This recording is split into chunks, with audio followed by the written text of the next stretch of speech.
Yo, assalamualaikum semuanya. Di sini Wong Anime nih. Pada kesempatan kali ini, Wong Anime akan membahas momen-momen epic Rimuru, baik itu di manga, light novel, dan di anime. Kalian siap? Silahkan ditonton videonya.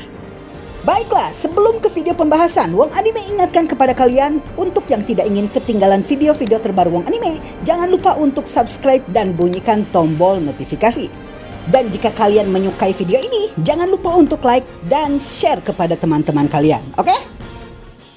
Sebagai karakter utama di Tensura alias That Time I Got Reincarnated as a Slime, Rimuru memiliki banyak momen yang membuatnya terlihat keren dan epic.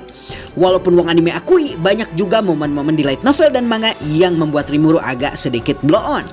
Dan jujur aja, mengingat Rimuru ini adalah karakter yang memang sudah lumayan mapan secara mental, mengingat sebelum reinkarnasi dia adalah manajer yang kemudian berevolusi menjadi kepala negara, maka kita hanya menemukan beberapa momen saja yang menunjukkan perkembangan karakter Rimuru di light novel ataupun di media lainnya.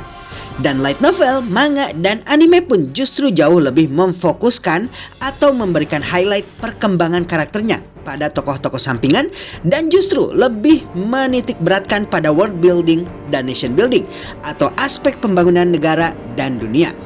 Kalau kalian menonton animenya dengan seksama, kalian tentunya tahu kalau makhluk-makhluk seperti Vesta, Gabiru, dan juga Shunala yang kita lihat memiliki momen perkembangan karakter di Tensura.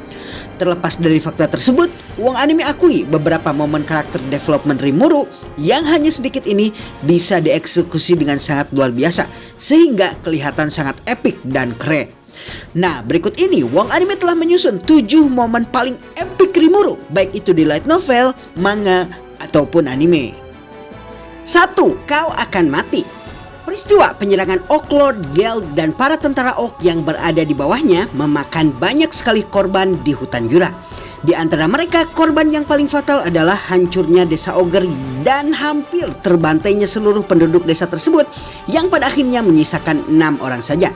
Setelah mendapatkan intel dari trainee yang merupakan Dryad pelindung hutan Jura, maka diketahui kalau para Oak tersebut terpengaruh oleh unique skill dari Oak Lord Starve yang membuat mereka terus berada dalam keadaan lapar konstan, sehingga mereka akan terus memakan apapun yang ada di depan mereka, termasuk juga monster lainnya dan bahkan mayat teman mereka sendiri.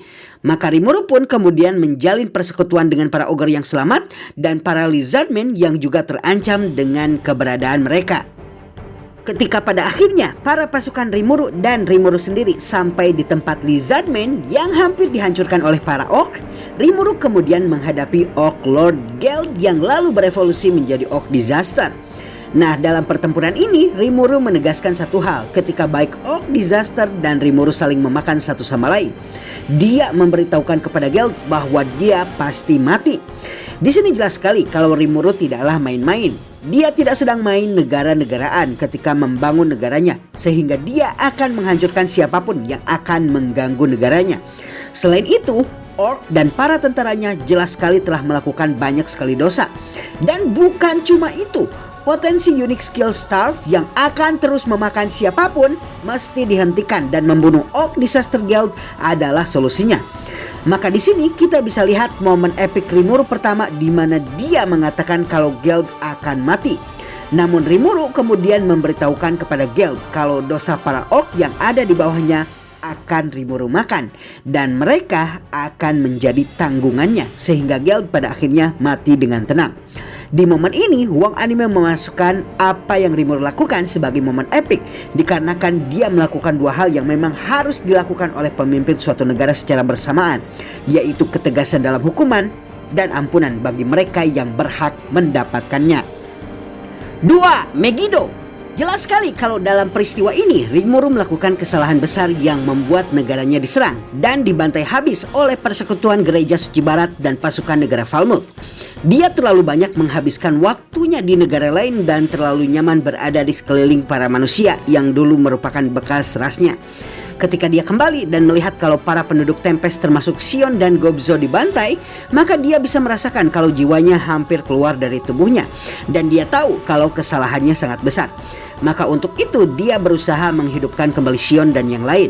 Namun usahanya untuk menghidupkan mereka tidak bisa ditemukan. Menemui jalan buntu dan putus asa, akhirnya Rimuru memutuskan untuk memakan mereka yang telah meninggal hingga kemudian Eren datang dan menghentikannya. Dia kemudian diberitahu oleh Eren mengenai kisah Putri Naga yang berhasil membangkitkan naga peliharaannya setelah membantai 10.000 jiwa. Dari cerita ini, Rimuru kemudian pada akhirnya menemukan peluang untuk membangkitkan Shion dan yang lainnya.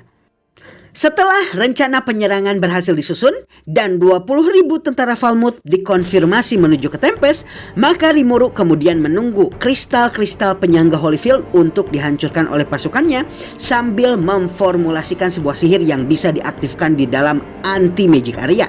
Dan setelah kristal tersebut hancur dan barir kedua dipasang di langit Tempest oleh Shuna dan juga Miuran, maka Rimuru pun selesai memformulasikan sihir yang merupakan sihir spirit yang digabungkan dengan prinsip fisika lensa. Sihir tersebut kemudian Rimuru namai Megiddo, dan sihir tersebut pada akhirnya membunuh ribuan pasukan ketika pertama kali diaktifkan. Pada versi anime, kita melihat kalau Rimuru benar-benar pengampun dan mentargetkan organ vital musuh sehingga mereka meninggal seketika. Namun di versi manga dan light novel, Rimuru sebenarnya tidak pernah menargetkan organ vital dan justru menghindarinya, sehingga para pasukan tersebut meninggal dalam keadaan kesakitan luar biasa dan penderitaan yang berakhir dengan kehabisan darah. Inilah momen epik Rimuru lainnya yang menunjukkan kesedihan dan penyesalannya. 3. Rimuru versus Edomaris. Sementara di langit perkemahan pasukan negara Falmouth, sihir Megiddo aktif dan menembus kepala para pasukan satu persatu, Rimuru kemudian turun dan berupaya menemui Raja Edomaris yang saat itu ketakutan karena melihat para pasukan di sekelilingnya tumbang. Berbeda dengan versi animenya, di versi manganya Edomaris masih berusaha untuk memulihkan ketenangannya. Dan di sini kita bisa lihat kalau dia masih memiliki wibawa sebagai raja. Namun bahkan sebelum dia bisa bernegosiasi dengan Rimuru, Rimuru memotong tangan Edomaris langsung ketika dia menemuinya dengan pedang api hitamnya dan kemudian menyeret janggutnya, sehingga mental Edomaris benar-benar hancur dan tidak bisa lagi memulihkan mentalnya yang telah benar-benar rusak akibat apa yang Rimuru lakukan kepadanya. Sementara di versi anime, Edomaris digambarkan sebagai sampah yang benar-benar sampah, sehingga bahkan tidak mengerti keadaan genting yang sedang dialami. Dan baru setelah Rimuru mengeluarkan aura beracun yang dia miliki, dia baru meminta ampun pada Rimuru.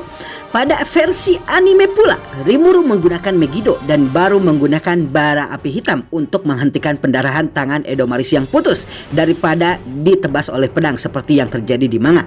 Setelahnya, Rimuru kemudian berhasil memperoleh unique skill Merciless yang kemudian dia gunakan untuk membantai sisa para pasukan Falmouth yang masih hidup. Di manga, ilustrasi sebelum Merciless dieksekusi lebih epik dari di anime dikarenakan kita bisa melihat para tentara Falmouth yang bersujud ketakutan setelah Rimuru mengeluarkan auranya. Namun Rimuru tanpa ampun pada akhirnya mencabut nyawa mereka walaupun mereka memohon maaf dan ampunan kepada Rimuru. 4. Demon Lord Haki. Demon Lord Haki adalah aura yang bisa dikeluarkan makhluk-makhluk setingkat Raja Iblis dan pada dasarnya adalah teknik di mana monster mengeluarkan aura magicule yang mampu meracuni makhluk lainnya, bahkan monster sekalipun yang memiliki struktur tubuh terdiri atas magicule sendiri. Ketika dikeluarkan, aura ini akan membuat makhluk yang lebih lemah dari pemilik aura merasa sesak dan lemah. Dan dalam kasus paling parah, tidak hanya mampu menghancurkan tubuh spiritual dan membuat orang ketakutan, namun juga bisa membuat gila dan bahkan membunuh seketika. Contoh dari penggunaan aura ini bisa kita lihat dalam konfrontasi Rimuru dengan Edomaris di daftar momen epik Rimuru nomor 3. Namun ada momen lainnya yang menurut wong anime jauh lebih epik daripada ketika Rimuru mengeluarkan auranya di hadapan Edomaris. Pasca evolusi Rimuru menjadi Raja Iblis sejati, dia kemudian mengadakan pertemuan dengan para negara sekutu Tempest. Fuze yang merupakan wakil dari Blue Moon, Tri Bisketir dari Eurazania, Gazel Dwargo, Raja Negara Dwargon, dan Yom yang akan Rimuru tempatkan sebagai Raja baru dari Kerajaan Falmouth menghadiri pertemuan tersebut.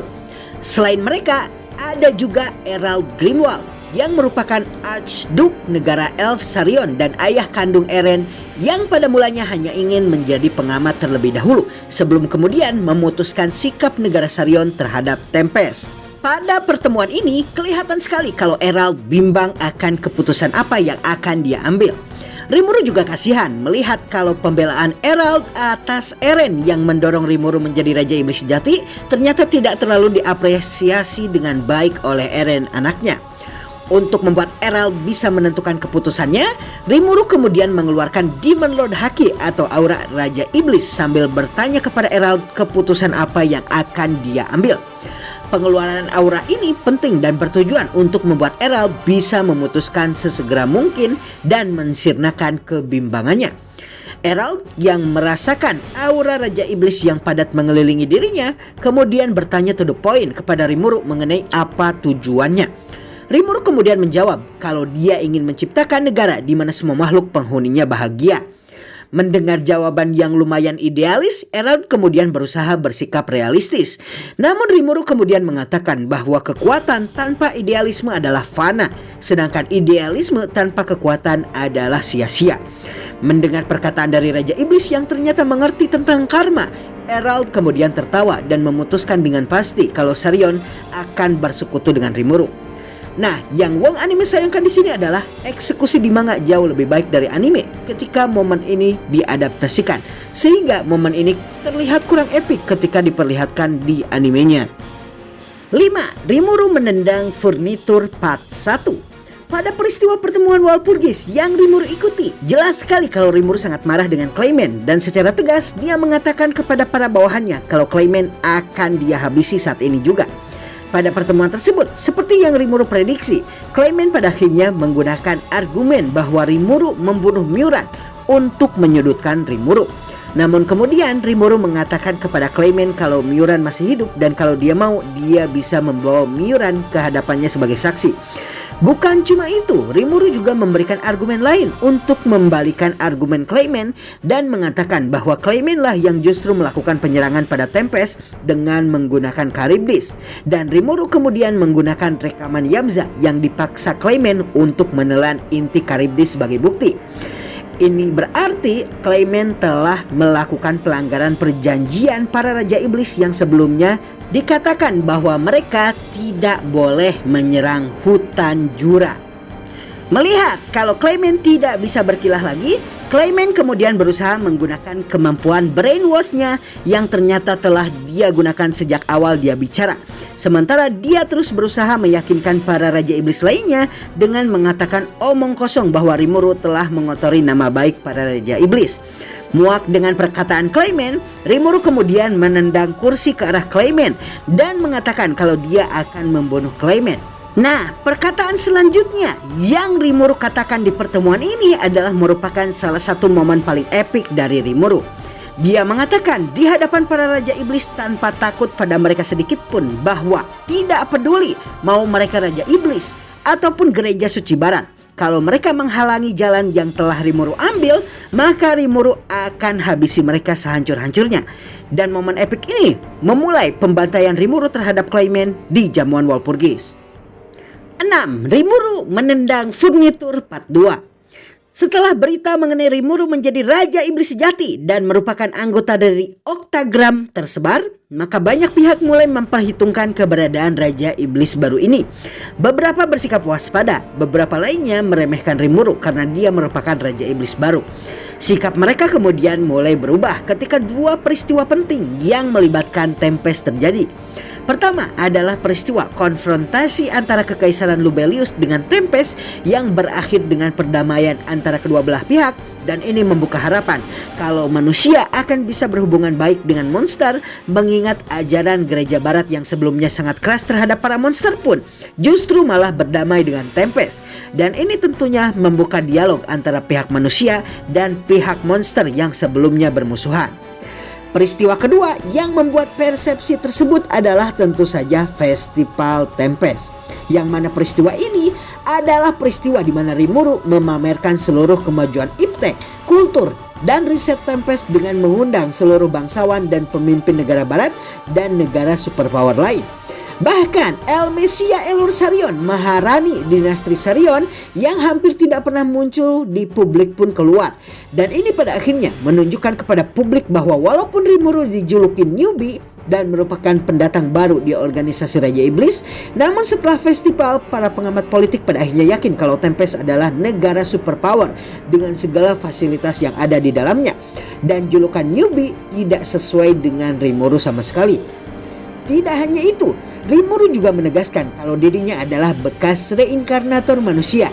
Dan ini tentunya membawa angin segar kepada beberapa organisasi, terutama Dewa Negara Barat yang merupakan persekutuan negara manusia. Dewa negara ini sebelumnya beberapa kali meminta negara superpower lain seperti misalnya Sarion dan Dwargon untuk menjadi anggota mereka sehingga mereka bisa memiliki sekutu negara kuat. Namun beberapa kali proposal ini ditolak. Sedangkan Rimuru dengan jelas mengatakan bahwa dirinya akan bersedia untuk menjadi anggota Dewa Negara Barat, dan ini merupakan peluang yang dianggap baik oleh perkumpulan negara tersebut sehingga mereka akhirnya mengundang Rimuru. Namun seperti yang kita tahu, tentu saja ada pihak yang kontra atas peristiwa ini. Five Grand Elders atau 5 tetua agung negara barat menentang peristiwa ini, dan Maribel Rozo dari Five Grand Elders adalah merupakan pihak yang berupaya menggagalkan peristiwa ini. Upaya ini bisa dilihat dari setup yang mereka lakukan di dewan tersebut dengan menggunakan Count Gavan, Pangeran Elric, dan Glenda melalui drama yang mereka lakukan. Melalui unique skill grid milik Maribel Rozo, Maribel kemudian memanipulasi perilaku para anggota dewan, dan kemudian salah satu representatif anggota kemudian memberikan kertas proposal berupa aturan dan syarat bagi Tempest untuk memasuki keanggotaan Dewan Negara Barat. Syarat tersebut adalah: pertama, kereta sihir harus diarahkan ke kerajaan Ingracia, sementara biaya pembangunan relnya Tempest yang tanggung. Kedua, Federasi Tempest harus menyediakan peralatan dan senjata kelas atas yang akan digunakan untuk memperkuat militer negara barat sebagai support dan dukungan mereka pada organisasi. Ketiga, labirin Federasi Tempest adalah harta karun bagi umat manusia dan pelaksanaannya harus diawasi oleh Dewan, dan Dewan juga ikut menjalankannya. Keempat, selama Federasi Tempest bergabung dengan organisasi, maka Tempest harus membayar pajak tahunan. Lebih jauh lagi, demi keamanan para anggota dewan, Tempest hanya diizinkan untuk memberikan perwakilan dari ras manusia saja.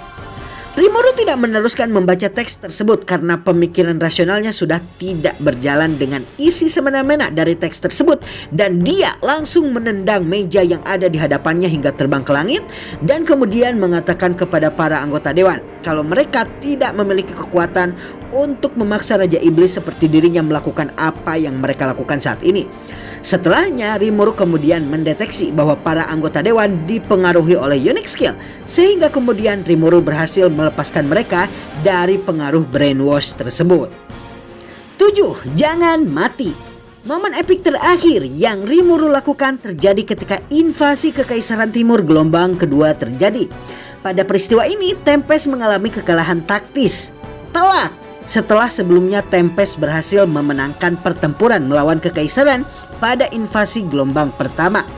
Kekalahan taktis Tempest ini terjadi dikarenakan Rudra yang saat itu telah dirasuki oleh Michael, dan Felgrin berhasil menjebak mereka di dalam Dream Castle atau benteng impian. Sementara Parallel Existence atau keberadaan paralel milik Felgrin beroperasi di tempat lain, mengobrak-abrik labirin dari luar dan hampir menghancurkannya, mengalahkan 3 iblis primordial yang menghadapinya dan menghadapi Veldora dalam duel 1 lawan 1. Pada pertarungan ini, perhatian Veldora teralihkan sehingga peluru brainwash milik Kondo Tatsuya berhasil melukai tubuhnya, dan ini berakhir dengan Veldora dikendalikan. Tidak mau kalau Rimuru teman baiknya yang koridor jiwa dan wadah tubuh fisiknya terseret ke skill musuh, maka Veldora melepaskan koridor jiwanya dari Rimuru. Dan peristiwa ini membuat Rimuru untuk kedua kalinya marah besar setelah sebelumnya dia kalah pada peristiwa kematian Sion dan serangan Falmouth kepada Tempest. Setelah Rimuru berhasil keluar dari benteng impian, Rimuru mengeluarkan aura luar biasa yang bahkan membuat Felgrin bersikap waspada. Dia lalu memanggil seluruh anggota Black Corps menggunakan sihir pemanggilan dan kemudian mengevolusikan 3 iblis primordial, yaitu Testarossa, Carrera, dan Ultima yang sebelumnya Rimuru enggan evolusikan, dan memerintahkan mereka untuk tidak boleh tidur sama sekali setelah Rimuru memberikan mereka 100.000 jiwa. Rimuru kemudian mengeluarkan satu perintah ikonik kepada semua pasukannya pada invasi kekaisaran gelombang kedua tersebut. Buatlah suara seberisik apapun, buatlah kehancuran dan kematian sebesar apapun, tapi kalian tidak diizinkan untuk mati, ataupun kalian tidak diizinkan untuk melarikan diri dan menghalangiku. Sementara aku membebaskan Veldora, kalian akan menahan musuh dan jangan biarkan mereka menggangguku dengan perisai kalian. Perintah ini disambut dengan senyuman oleh semua pihak, baik itu Diablo, Benimaru, Zoe, dan juga Sion, juga seluruh anggota Black Corps yang berlutut di hadapan Rimuru. Perintah ini kemudian oleh para bawahan Rimuru dianggap sebagai perintah mutlak dan mereka pun bertarung habis-habisan dengan menjunjung tinggi perintah tersebut. Pada pertarungan selanjutnya, Rimuru kemudian berusaha dikendalikan oleh Kondo Tatsuya menggunakan trik yang sama pada Veldora. Namun berkat Uriel, Rimuru berhasil mengatasinya. Dia juga pada akhirnya berhasil mengalahkan Felgreen dan menelannya. Dan runtutan peristiwa ini pada akhirnya mengakhiri invasi gelombang kedua kekaisaran. Baiklah semuanya, itulah 7 momen epic Rimuru yang terjadi baik itu di manga, anime, ataupun light novel. Sorry nih ya kalau agak kepanjangan, soalnya wong anime agak kurang srek kalau peristiwa epic yang Rimuru lakukan ini tidak diceritakan dengan baik sehingga esensinya hilang. Kalau kalian ingin mengetahui lebih jauh mengenai daftar skill Rimuru pasca dia menjadi Raja Iblis sejati, kalian bisa menonton video di samping ini.